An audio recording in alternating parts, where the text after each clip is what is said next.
श्रीगौरी वक्त्रपद्मार्का श्रीविघ्नेशा गजानना उत्तिष्ठ सुरसम्पूज्या त्रैलोक्यं पालनं कुरु श्रीगौरी वक्त्रपद्मार्का श्रीविघ्नेशा गजानना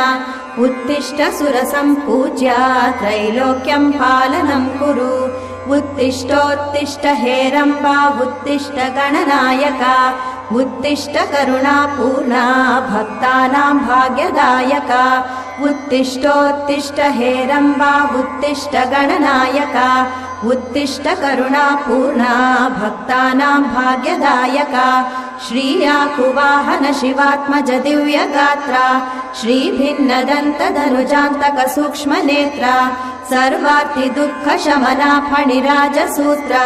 देवा गणेश्वर विभो तव सुप्रभातम्।